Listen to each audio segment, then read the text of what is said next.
Don Johnson here, an old tin can sailor from way back when. I put this video together a few years back as a companion to the book I wrote. The book is I Didn't Want to Worry You, Mom, but sometimes you got a little scary and dangerous out there. So at the back end of this, you can find out where you can get your own copy of that book. Hang on and enjoy. Thank you.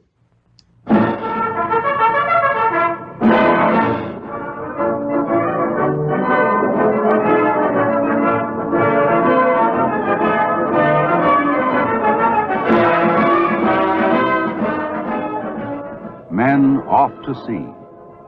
A scene repeated hundreds of times daily around the world. But for these men, there is a difference. They are sailors of the United States Navy, off on a routine cruise to the Mediterranean.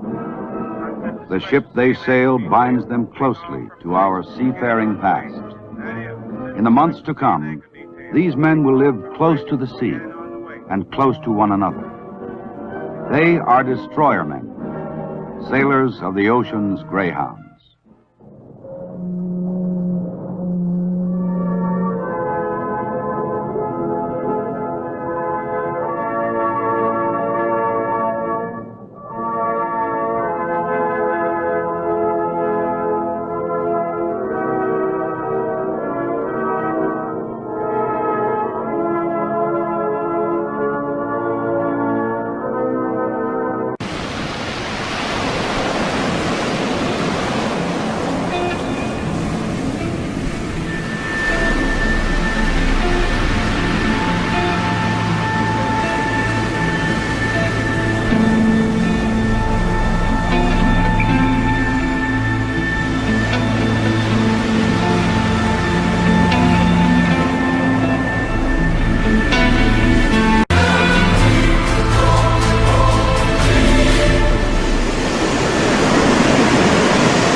It is 0827 hours, the morning of April 16th, 1945, and the Laffy is on screening patrol off the northern coast of Okinawa when 50 Japanese planes are spotted approaching from the south. Your heart pounds when you hear the call. This is not a drill. This is not a drill. General quarters. General quarters. All hands manufactured. Patch pointers. Switch to automatic. Handling room. Fill the hoist with able common and full service charge. Stand by. At 0830 hours, 4 of the planes break formation, making a kamikaze run. Loaded, ready to fire. Loaded and ready, sir. Commence firing. Fire!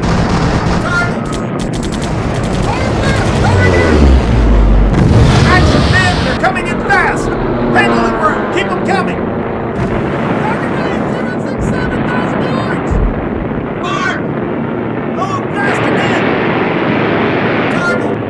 Stay focused! Keep firing!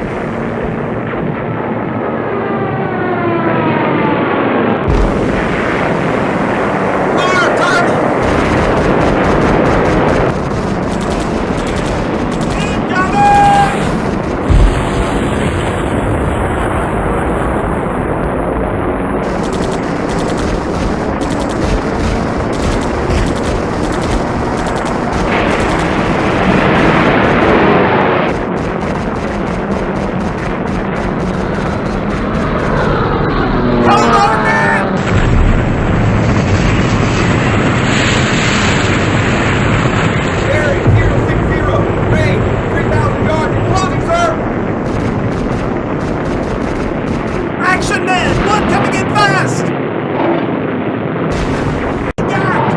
Full of adrenaline, you and the other 13 men work together to furiously fire the fast-approaching valve, but it keeps coming until suddenly... All right!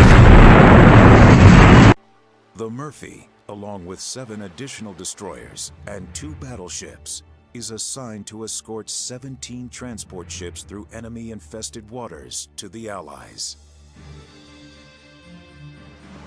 The transport ships of the convoy are carrying much-needed supplies for the British who are under German siege. The convoys would run a zigzag course in an attempt to throw off the German U-boats known to be lurking in the vicinity. It's a huge convoy. There's hundreds of ships in many square mile area. There was no moon, there was no light, there was no horizon. In many cases, on the bow of your own ship, you couldn't even see it. On the bridge, the Murphy's radar shows dozens of ships running alongside the destroyer. Radar technology is available, but it is still a very crude instrument. It wasn't anything like we're used to today. There was really just a sweep of the radar that went around, and there'd be a blob, a white mark, that would stay illuminated for a short period of time on the screen. At 8:50 p.m., as the massive convoy plows through the North Atlantic, the radar man aboard the Murphy picks up an unidentified object ahead. The officer on duty radios the commander aboard the lead destroyer with the news. The commander said that we want you guys to go out and check it out. See what you can find. You know, it could be a U-boat. The lieutenant on the Murphy's bridge believes that the object is 3 miles away, but he is new and inexperienced. The radar man argues that it is much closer. Regardless, the officer orders the Murphy to chart a course for the target. I spoke to the radar man, and I'm pretty sure he had it down, but unfortunately, the commander wasn't quite sure. The object is closer, and it's no submarine. It's an 8,000-ton American tanker. The massive SS Bulk Oil had been in the convoy ahead of the Murphy, but engine trouble had forced her to turn back to New York. She's traveling alone, and her crew is nervous. The Bulk Oil was just recently fitted with what they thought was a torpedo detecting device. And essentially what you had was nothing more than a hydrophone or microphone on either side of the ship. And on board the ship in the wheelhouse, you had a red light for port side and a green light for starboard side. On the bridge of the Bulk Oil, the hydrophone operator tells the commanding officer that he has picked up the audio signal of a torpedo. Unfortunately, it is not a torpedo, but the approaching USS Murphy. Since the Bulk Oil is expecting a torpedo attack, it turns, making a defensive maneuver. When a torpedo is coming at you, it wants to come broadside. That's a big target. You can break the ship in half right here. But if you take it on head-on, it stands a chance of missing you, just because now you've narrowed your profile, made a smaller target. The Bulk Oil believes it's under torpedo attack and is trying to take evasive action. Problem is it turned right into the path of this destroyer.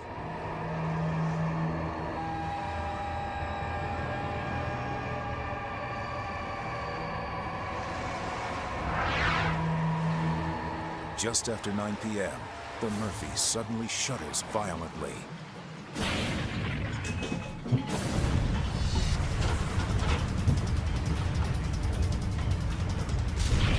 Metal scrapes against metal, sparks fly, the boats collide. The Murphy has been struck roughly 75 miles from the safety of New York Harbor. The front end, or bow, of the USS Murphy is almost demolished by the lumbering tanker. It immediately starts to roll to its starboard, or right side, as the back half of the boat tears completely free. Men are thrown from their bunks. The lights go out, all in a matter of seconds. The sailors who are trapped inside the drifting and listing bow are completely disoriented as walls become ceilings and they're plunged into total darkness. It will take a miracle for any of them to escape.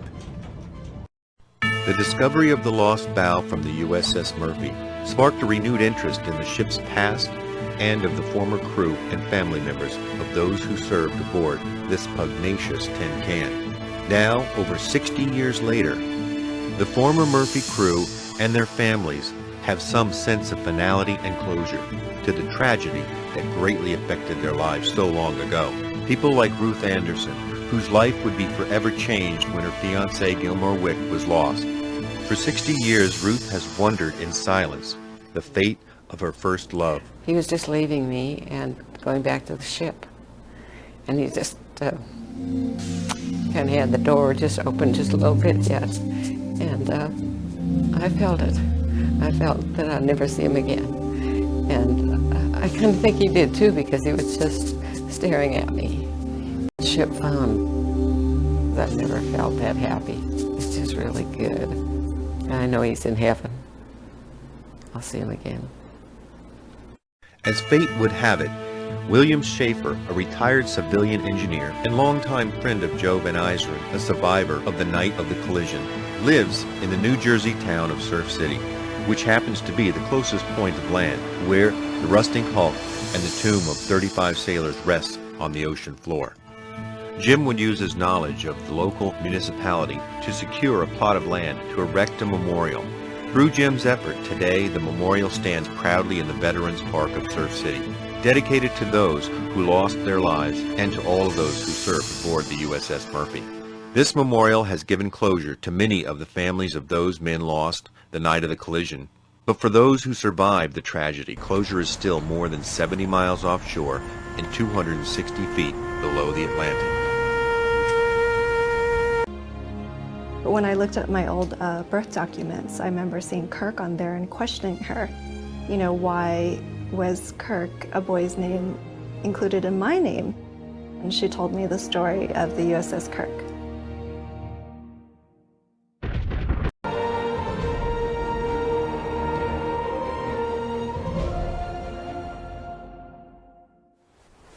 The destroyer escort USS Kirk was operating with 7th Fleet Task Force 76 off the South Vietnamese coast near the port of Vung Tau, as large CH-53 Sea Stallions and CH-46 Sea Knights began shuttling American and Vietnamese evacuees from Saigon. Just as suddenly, hordes of unknown contacts began fogging Kirk's radar screens in her Combat Information Center. South Vietnamese Army and Air Force UH-1 Hueys, packed with fleeing refugees, were following the American aircraft out to sea. Operations Specialist Second Class James Bongard was glued to his radar screen in Kirk's Combat Information Center. And all of a sudden, these dots come racing out, dots across the radar screen. They're really just coming across. They're too fast to even mark. You're going, what are these things? You know, we're calling up the bridge asking for visuals, and they say, well, we got helicopters coming in, and there were just swarms of them. They'd come in waves. Airman Donald Cox, with Kirk's anti-submarine Lamps helicopter detachment, and the ship's chief engineer, Lieutenant Hugh Doyle, recognized what was happening. We knew that an evacuation was going on, and with each helicopter that would pass us, we had an open deck. Put yourself in the position of being a young Vietnamese helicopter pilot. You've got your family here, and 3 or 4 of your friends here, and a helicopter full of fuel right there. You know, it doesn't take a genius to put all that together, throw them in, take off, and head east. Doyle and many of the other crew members were caught up in the excitement and saw the possibilities. We had this relatively small flight deck, and never anticipated a helicopter landing on us, but we started talking about it. Wouldn't it be great to grab a helicopter? Wouldn't it be great? In an attempt to advertise Kirk's hospitality, the ship's first-class storekeeper, who spoke rudimentary Vietnamese, began broadcasting on the air distress frequency. Ship 1087, land here. 20 minutes later, Airman Gerald McClelland waved the first Huey onto Kirk's flight deck with a load of refugees who were disarmed as they left the aircraft. Another helicopter, packed with desperate people, then approached and landed a few moments later, but was aboard just long enough for its passengers to disembark before Kirk had to prepare for another helicopter. Doyle recalls looking up and seeing 3 more aircraft. You could see them at various levels, all on what they call short final, all waiting to land. This was the momentous decision that, which I believe was Captain Jacobs alone, and it was a very quick one. What do we do? And I don't know what went through his mind, but I can imagine his concern was looking up there and seeing that there were probably a dozen or more people on each one of those helicopters, and he's looking at 50 people, the lives of 50 people stacked up waiting for our single flight deck. So he said, over the side. So the second helicopter went over the side. Was about to begin. I feel the crew on the Kirk, wonderful people. They are really a good hands for, rescue a lot of people, Vietnamese people, include my family. So thanks to the crew, Kirk member, to save us on that day. We would always hear stories about what happened, not only with our own family, but with relatives and any other Vietnamese family that we'd met. So it's definitely such a unique experience that it's just complete gratitude, for what everyone did for our family. I have good memory about USS Kursk crew member, from the ship captain to the youngest sailor, who have also their generous heart and gave us the best treatment possible. That's why I want to add Kurt is my daughter's middle name. It's epic because that's a major part of our story, a major part of my story that has now some form of a closure. That was for me, throughout all this, and the first sort of footstep to freedom. Has been 34 years passed by, but we still think about it from time to time. But most of all, I will never forget the experience on USS Kurt and the crew member who have extend their hand to helping us during our time of need. And a frigate named USS Kurt has always been in my top. And from the bottom of my heart, I would like to say thank you. Thank you for this wonderful country with wonderful people. May God protect you and your family, and God bless America. Thank you for watching. Yeah, this is me, the real me, Don Johnson, and this is my ship, USS Porterfield, DD 682.